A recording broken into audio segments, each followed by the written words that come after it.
In this video, we're going to talk about creating a Pete's Dragon text effect, sketching paths, layer styles, gradient color balance, and all kinds of other things are going to be covered in this video. So let's get started.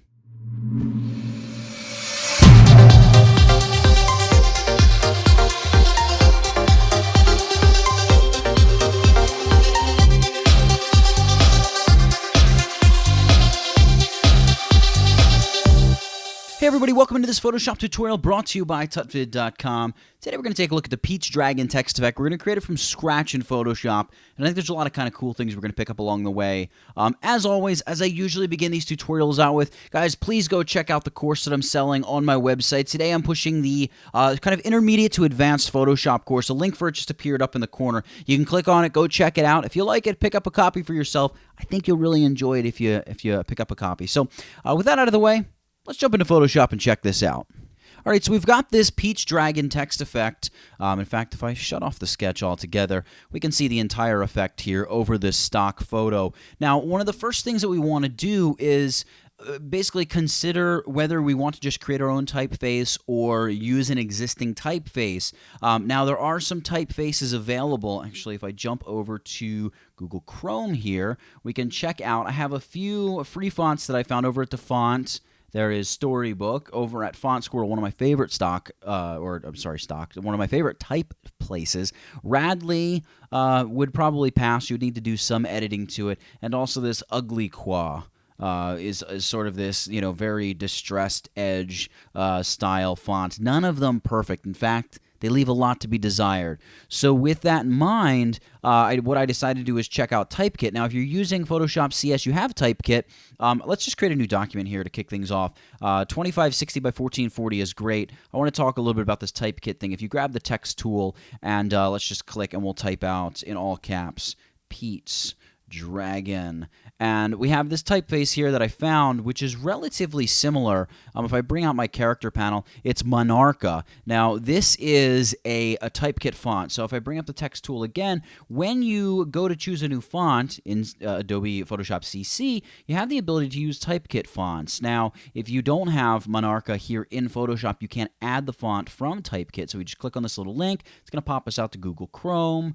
I'll give it a second. Bada bing. It's going to load right up. We get this kind of dashboard here where we can choose different fonts. I'll talk about skeuomorphic design, right? Over here we can search TypeKit, so I can search for Monarcha. There we go. It just kind of auto-fills it in. I can select that, and here it is. It shows me all the different versions of it. Great. And all I would need to do is hit, plus use fonts here. It's going to do what's called syncing. It's going to sync the font with Photoshop, and at that point, it's going to be available for me to use here in my drop-down menu. All right, so we can go with Monarcha. Monarcha still does need a lot of changing. So what I've done is, I'm just going to delete my text layer here.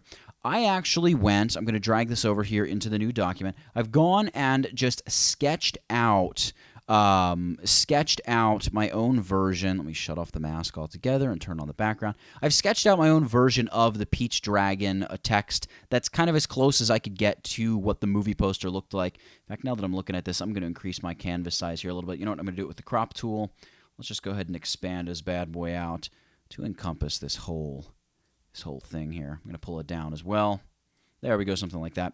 All right, so we've got Pete's Dragon here. I've got this sketch. Now, I do want to quickly let you guys know that if you would like to just go and download the PSD, you can do that. Down in the description of this video, there's a link to the blog post. In the blog post, you can see I'll have a place where you can get the PSD.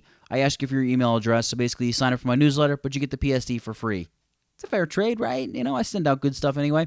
But you can check it out even if you already subscribe to the newsletter. I believe you just put your email address in, and it's not going to reduplicate you or anything like that, and you'll get a link to the PSD that you can download. The importance of this is you're going to get this sketch at the very least. If you want to follow along with this tutorial, you can go ahead and begin with the sketch because that's what I'm going to begin with. So now that we have the sketch, in fact, what I'll do here with this background layer is I'm just going to make sure it's entirely filled with gray. We've got our sketch. Great. I'm going to just delete this layer mask. Things are going to look a little messy. Don't worry about it. All right, so we've got our sketch here in its own little layer group. What I want to do is begin by creating a path over every single one of these letters, and I'm going to show you how to do that using the pen tool. Now, if you're not familiar with using the pen tool, I've done a bunch of tutorials on it, but specifically there's a 5-part series that I did on the pen tool. It's available on YouTube. I'm going to include a link here. Again, a link will pop up in the corner of the video that'll link you over to part 1 so you can check it out. If you're not comfortable with using the pen tool, if you're not quite familiar with it, it's actually pretty easy once you start using it, but sometimes getting that start is the most difficult part. So let's take a look at what we're going to do. If we're using the pen tool, we're not even going to need to create a new layer. And you know what? The fact that this is not all solid white is bugging me, so I'm just going to fill that in with solid white just because. OCDC, or OCD. What am I thinking? ACDC, OCDC. OCD. Hey. Let's refocus here. So I'm going to zoom in on these letters here, and you can see I've sketched out all these letters. Great. I'm going to grab, where is it here? The pen tool, oh, there it is, the pen tool. We're going to begin just by creating a path. Ultimately, we're going to make this a shape, but I'll show you why I kind of want to work with the path first, because we're going to need to kind of cross over to Adobe Illustrator as part of the effect, just as like a little fine-tuning thing. All right, so what we're going to do is begin by just going ahead and drawing out the shape as we want it to be. So I'm going to go ahead and I'm just going to start drawing the stuff out, holding down my Shift key. Well, I'm not going to hold my Shift key there. Make a straight line here. I'm just roughly following my sketch. You can see the sketch is pretty wide. I'm not afraid to kind of make the path bend where it needs to bend. Holding on my Alt or Option key here, I can just drag that little tangent handle back in, pull myself right around the corner. I'm going to pull this right up like so. Hold down Alt or Option so I get a nice square corner, or you can hold Alt or Option again and drag a tangent handle out, right? Something like that, so I can get around this corner. All right, you can see, voila, I make the P like that. I'm going to pull this down to like my crossing line right here, and I'm going to pull this right over like so. Hold down my Alt or Option key to join the P right there in the corner. Great. Now, in order to cut something out of the middle of the P, and by the way, you can see we haven't created a new layer. Over in the Paths panel is where this path is being constructed. And in the Paths panel, we sort of have like a pseudo layer, if you will, for each path we create. We're going to be creating one giant path, though. So what we want to do is, if you can see, and it's difficult to see, in the middle of the P, there should be a hole where we have the hole. So let's just go ahead and draw that real quick. So I'm going to begin with like a straight line down this side of the P. Hold down Alt or Option, pull a tangent handle out. Maybe I'll go to about right here. There we go. Cool. I'll bring this bad boy up around to about there. This is actually a really bad way to make a circle like this, but I'm not too concerned with being exacting at this point. You know what? I'm going to just put a little bit of a bend on that. There we go. That's kind of cool. All right, now with this little bit selected, what we want to do is go up here to the top bar and just set it to subtract front shape.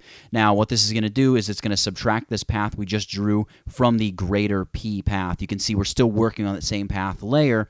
That means we're still working within the same path. So therefore, when we draw a shape and set it to subtract front shape, it's going to chop out the little bit that we just drew from the greater path. So what we'll begin to do now is draw the letter E, and we'll have to switch this back to the combined shapes selection. But let's just begin drawing the letter E first. So we'll go in here, letter E. I'm going to try to speed through this pretty quickly. In fact, at some point, I may just speed the whole thing up just so you don't have to sit here and watch me draw letters, and you can kind of just follow along yourself.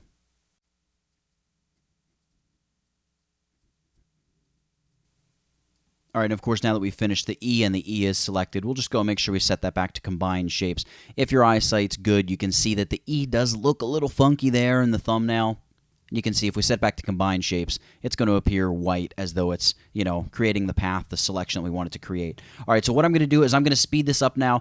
All the techniques that I just showed you in that little area, basically we're going to use to create all the rest of the letters. You can see we got to cut out the D, the R, the A, and the O. Everything else is just a matter of using the pen tool as you would normally use the pen tool for pretty much anything. So go ahead, create your own version of the text. Beautiful thing about this text effect is you kind of want the text to be a little, wonky. It doesn't at all have to be perfect. And every time you create the effect, it's going to be a little bit different. And every time you create the text, it's going to be a little bit different. So go ahead, trace your own text with the pen tool. It's going to be good practice with the pen tool anyway if you're not that familiar with it. And we'll be back in just a second.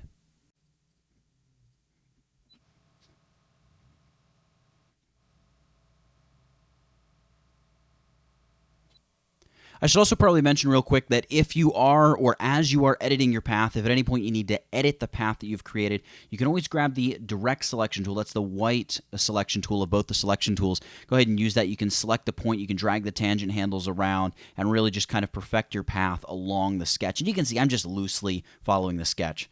So I'm going to jump back in and finish this thing off.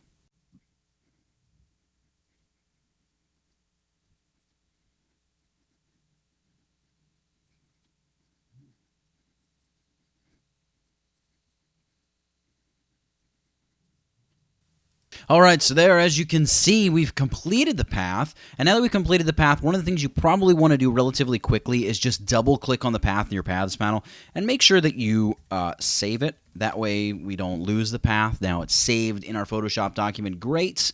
Now we're going to jump back over to the Layers panel, and we're going to begin creating our actual text effect. Now, before we even begin actually working with the colors and things like that, we want to duplicate our, well, not really duplicate, we want to copy our path. So I'm just going to hit Command or Control C, and then I'm going to jump over to Adobe Illustrator. If you have Adobe Illustrator, this step is kind of optional, but it really, really does help the final effect. If you have Illustrator, highly recommend you follow along with this. So now that we're over in Illustrator, just go ahead and paste that text in, and Illustrator's going to say, hey, would you like to just do a compound path or a compound shape? I'm going to say compound path, and then I'm going to go Object Expand. I'm sorry, I need to right-click and hit Ungroup. Actually, I think ungrouping is probably all we need to do. Maybe we can go and hit it with an expand just for good measure. Well, if I can get it to work. There we go, expand.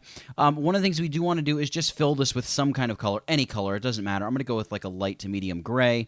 You can see that we have some issues here because the paths just copy over straight without that, whole, hey, cut out the object idea. So what we want to do is with our selection tool, we want to just select the entire P. It's going to select the P and the area that should be cut out. We're going to go Window Pathfinder, and we're going to choose this right here. Just subtract that shape, all right? Same thing with D, bam, go with the R and the A, whoop, just select the R and the hole for the R and the entire RA collective, there we go, and now select for the A hole, there we go, or the hole in the A, that sounds a little bit better. I'm going to go with the O and the chunk to be cut out of the middle of the O, great. All right, so now we have our text in here in Illustrator ready for us to kind of just mess up the edges a little tiny bit. What we're going to do, I can close the Pathfinder panel, and I want to zoom in quite a bit, because all I'm looking to do is get a little bit of like this jaggy edge going along the edge of the letters. That's all I want to do here. And Illustrator has a beautiful little distortion here under Effect, Distort and Transform called Roughen, and this is going to allow us to do some crazy stuff to our text. You can see that the default of 5% and a detail of 10 per inch is a little bit too crazy. What I want to do, I think I want to leave detail at like 10 or 15. I do want there to be a lot of detail, but the size needs to be tiny. In fact, 1 is even too big. So I'm going to try like 0.6. That might even be still, as crazy as it sounds, a little bit too big. 0.3, 0. Maybe 0.5. Maybe 0.6 was the way to go. Maybe 0.7 even. We want it to look like it's almost like been chiseled or chipped out of rock. I think my initial of 0.6 is actually correct. All that song and dance for what? All right, we're going to hit OK. Now, we're not done yet, because this is just a path, and this is just an appearance effect that Illustrator has applied to the path. It's not actually the path. We need to go Object, Expand Appearance, and we're now going to have a nice detailed path. All right, so as I was saying, we'll just zoom out here. We've got this entire path. Let's go ahead and copy it, Command or Control C again, and jump back over to Photoshop. And now when we paste it into Photoshop, Photoshop's going to say, hey, what would you like to paste? Smart Object, Pixels, Path, Shape Layer. We could just go Path. I think I'm just going to go with Shape Layer, because I know we're going to be working with a Shape Layer anyway. So go ahead and hit OK, and you can see it's going to give us a path anyway. By the way, you could double-click and save that path if you'd like. I'm not going to worry about that. I have my shape layer, and I'm going to name this Pete's Dragon Text. Something like that. That should be good. And at this point, we can shut off the sketch. We really don't need that to be there. It's only going to be distracting at this point. I am going to leave the gray background for now. We're going to remove the gray background when we actually place a real background behind our text effect. All right, I'm going to zoom in just a smidge to this. Check it out. You can see it's pretty rough. It may actually be a little rougher than I want it to be, but you know what? We're going to live with it. all it's going to do is add additional texture to our little effect. I'm going to jump back over to Google Chrome. Again, in the description of this video is going to be a link over here to this wood pattern background, which I highly recommend you go and download. We're looking for just any kind of grain, really. We're probably going to be going with one of these lighter shades of wood. So go ahead and download that, and what you're going to get, I'm going to jump over to my Finder. You're going to get this little melamine wood patterns. Double-click into there, and I'm interested in the PNGs. And I'm going to go with probably this one here, 05, and I'm just going to drag it right into my document. It's tiny, I don't care. I'm going to tip it onto its side, just like that. I'm going to stretch it out, holding down my Alt or Option key, which is going to stretch both sides at once. Right-click, flip horizontal, right-click, flip vertical. We drag it down, something kind of like that. Great. I'm going to right-click on this, and I'm going to rasterize this layer. I don't want it to be a smart object. And what I'm going to do is I'm going to desaturate it by going Image Adjustments, Desaturate. And I need to infuse some contrast into this, so I'm going to go Image Adjustments, where is it? Levels. There it is. So now here in Levels, all I'm looking to do is try to keep it around 50% gray like you see in the background, but just accentuate some of the black and kind of the light and dark areas, because we really want this wood grain effect to come through. But I'm just looking because I want the bulk of this gray really to disappear when we go and change the blend mode of this layer. So I'm just looking to, I kind of want it to be as close to the background around it as possible. There you go. That works for this particular image. Go ahead and hit OK. And what we need to do is simply clip this layer to the text beneath by holding on the Alt or Option key, hover over the kind of the border between those two layers, and click, and you can see now we have our wooden effect just pasted over only our letters. Now, once we've done that, we're ready to go down to our layer beneath it and begin applying some different effects. We're going to begin by going Layer, Layer Style, and choose Bevel and Emboss. Now, here in Bevel and Emboss, we're going to zoom in, and it looks like I have almost what I need here. The important thing here is we need the technique to be changed from the default of Smooth to, whoops, not Inner Bevel. We do need Inner Bevel, but we want Chisel Hard. Very important that we get Chisel Hard. A size of like 2, 3, 4, something like that. Now, this all depends on how big you've made your text. I'm thinking something like 3 actually looks pretty good. Maybe I'll go 4. Yeah, I'll probably go 4 because the real Peach Dragon text effect has some 3D, and we're not going to jump into 3D mode. So to make this appear just a little bit deeper, let's go with 4. An angle and altitude of 90 and 30 is great. We're going to boost the opacity of our highlights just a little bit here, maybe push them up to 80. And we're also going to boost our shadows up to about 50% opacity, something right around there. It looks pretty good. Oh, by the way, the depth, you want to bump it from like the default of 100 to 300. It's going to make the kind of the edge where the flat part of the text meets this chiseled edge a little bit sharper. All right, so that's great. So we got our bevel and emboss. Next thing we're going to do is go and apply a gradient overlay, and I've got a couple gradient overlays here. I'm going to delete this one because we'll make it from scratch. And you can see here, it's actually because I just pre-ran this tutorial before I did anything. It's giving me exactly what I want, but I'll just kind of reset everything so we can walk through it here real quick. All right, so you probably have just a black to white gradient. What I want to do, I have a gradient preset here. It's this Peach Dragon gradient, and I'll just show you here. It's this darker yellowish color, B17E1C, and it's going to run over to kind of this lighter, more buttery yellow, FEF487. So those are the colors for the gradient, and you can see it just runs top to bottom, darker yellow at the bottom, lighter yellow at the top. Great. We want to change the blend mode to overlay. That way it'll show our sort of wood grain effect underneath. It looks pretty hideous right now. Hang with me. It's going to get better. I promise. All right, so what we're going to do is if you have one of the newer versions of Photoshop, we want to add a second gradient overlay, and we can do that by hitting this little plus icon. And we're going to leave the blend mode here as overlay. I'm going to set the gradient, however, to the foreground to transparent. My foreground color is white, so it's going to go white to transparent. Great. It's going to start white at the top, down to transparent at the bottom. And I'm going to reduce the opacity to like 30, 35%. Next up, I'm going to add a drop shadow. So tick on drop shadow. Blend mode of multiply is great. An opacity of 65 is probably about where we want to be. Somewhere between 55 and 65 is great. Angle of 30 is wonderful. And a distance of about 5 pixels is going to be perfect. Spread 20 pixels and probably size of 20 pixels. Let's just round that up while we're here. That way we get kind of this heavy, almost outer glow, but it's definitely sort of favoring the bottom. But it's kind of like a dark outer glow that's going to help our text stand out a little bit over no matter what background we put it on top of. All right, so let's go ahead and hit OK. I'm going to zoom out a little bit, and you can see we're already beginning to get an effect that's very much like the Peach Dragon effect, but I want to add a color balance adjustment layer here. And here in color balance, we're just looking to boost the yellows and the reds. So I'm going to boost the yellows a little bit. You can see it's doing overall, so let's just use the hotkey Command-Option-G. That'll be Control-Alt-G, and it's going to clip the color balance to the layers beneath. And we're going to boost that red up a little bit as well.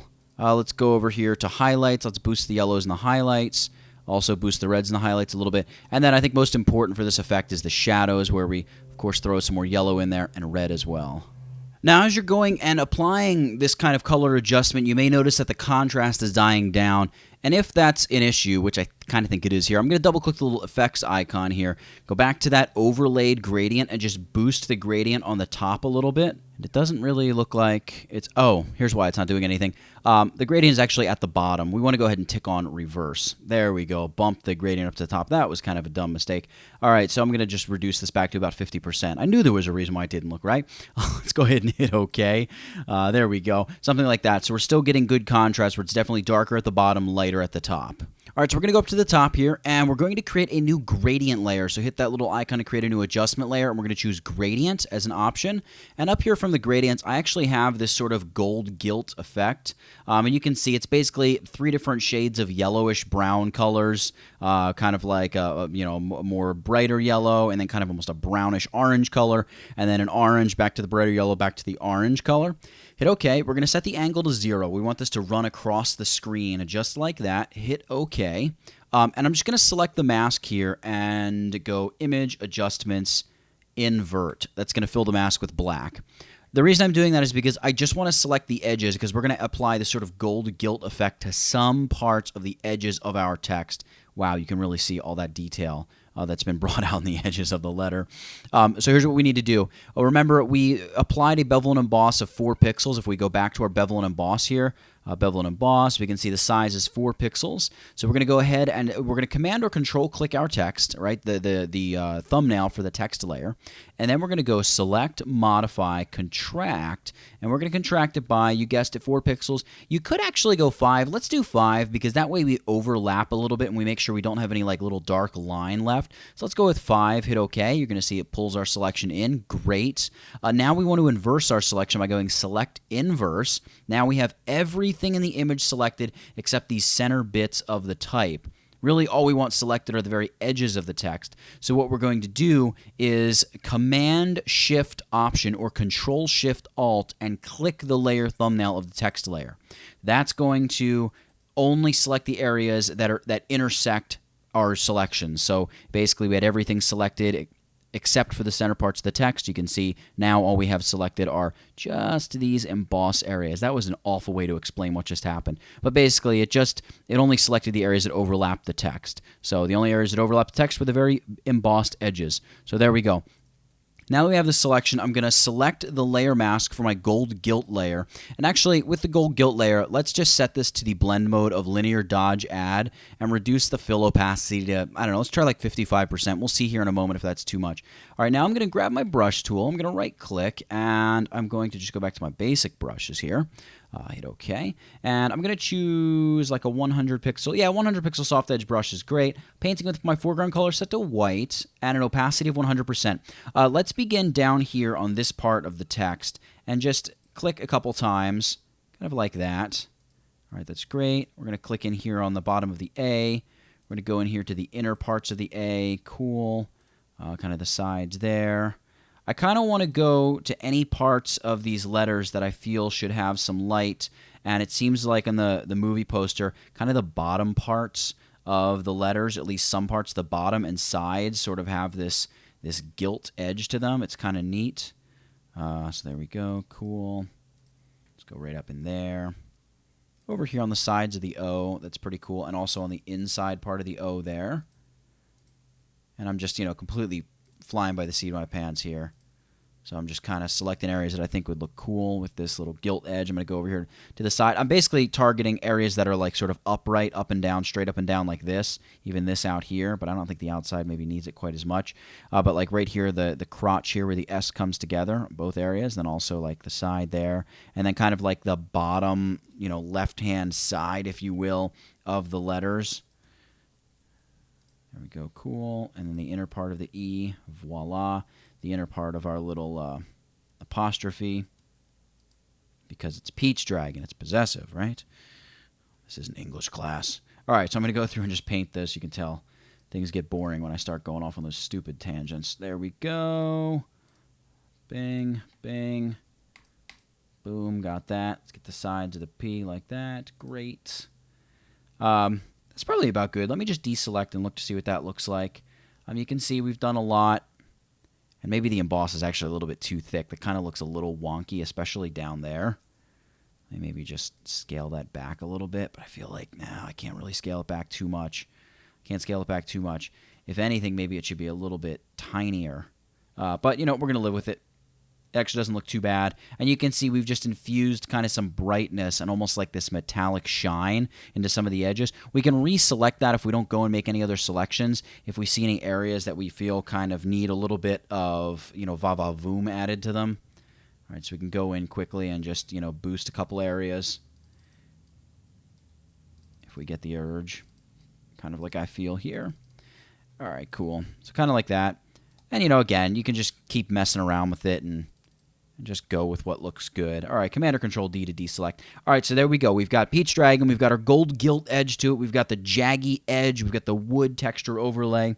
What else do we want to do? I guess it's time to drag in a background image. Let's see what this looks like on top of a background. So I'm going to select the bottom layer here, and let's go. Let me see if I saved this background image in our original folder. I did not. All right, so what we'll do is we'll just drag it over from the other image. Here we go. Just going to drag this sucker right in. And the reason here that we're not seeing the background image is because we still have that, remember that big gray layer there in the sketch folder? In fact, I'm going to turn the other sketch layer back on, and I'm just going to hide the entire sketch group just so it's all shut off together. All right, here's our background image. I'm going to scale this this image here just to fill my entire image. I'm just going to scale it straight to the sides, make it a little bit wider, almost make it feel a little bit more cinematic. Great. We're going to apply a couple adjustment layers, to this layer. So what I'm going to do, let's just group all the Peach Dragon stuff together. So select the bottom layer, hold down Shift, select the top layer, and then hit Command or Control G to group it together.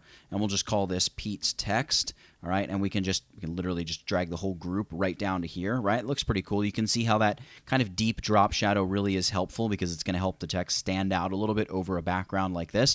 But let's go ahead, let's merge the background with that white layer. That white layer is not doing us any good. We'll just call this background. And let's first apply a curves adjustment layer here. Let's go and boost this to like 10. It's going to boost our contrast a little bit and then brighten things with a 1.4 there.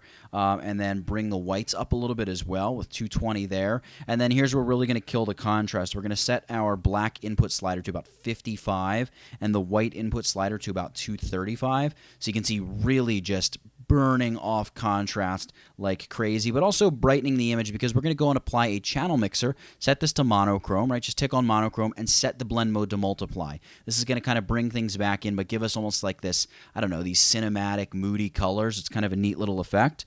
Let's also go gradient map. Select the gradient map. I'm going to choose this kind of foresty green. So this is, what color is this green? It is 414E3C, and it goes to an even lighter greenish color, E1ECB3. Hit OK, and that should be dark to light, just like you see on my gradient stripe. And we're going to set this to a blend mode of soft light. This is going to kind of help colorize the image a little bit more, give it a little more contrast, but a little bit more of that greenish color. And maybe last but not least, one of the things we should do is throw a little gradient on here. A foreground to transparent, but let's set our foreground color to like one of these dark foresty green colors, something like that. All right, I literally just sampled it out of the trees right there. Let's go back into our gradient fill and choose foreground to transparent. Hit OK. Great. And then with this, you could try a few different a few different blend modes like soft light, right? You can see that kind of darkens things a little bit. Maybe just reduce the opacity a touch. And it kind of is going to darken up the bottom. Yeah, I think I kind of like that, actually. So we'll just throw soft light, opacity of 55%. That looks pretty good. And there we go. We have our Pete's text. So I can just knock away my my panels and things. And let me just zoom this up. And you can see there, Pete's Dragon text effect in Photoshop. So it's really that easy. We've gone ahead, we've drawn out our text just like that. We applied some different layer styles. The texture was really important. The blend mode is very important as well. And then that nice little gold gilt edge. I think the big thing with this text effect is getting the size of your bevel and emboss right. If it's too thick, it's not going to look that good. If it's too thin, it's not really going to be that noticeable. You need to kind of find that sweet spot in the middle. I think for our image here, we might be like 1 pixel too big, and then that affects the gold gilt edge as well. So you kind of play around with the width of the gold gilt edge and also the width of your bevel and emboss, the size of the bevel and emboss, really. And you can really do a lot of cool things with this text effect. So for Pete's Dragon and all the things that go along with it in Photoshop, that is it. Get it? Got it? Good. Nathaniel Dodson, TypeKit.com. I'll catch you in the next one.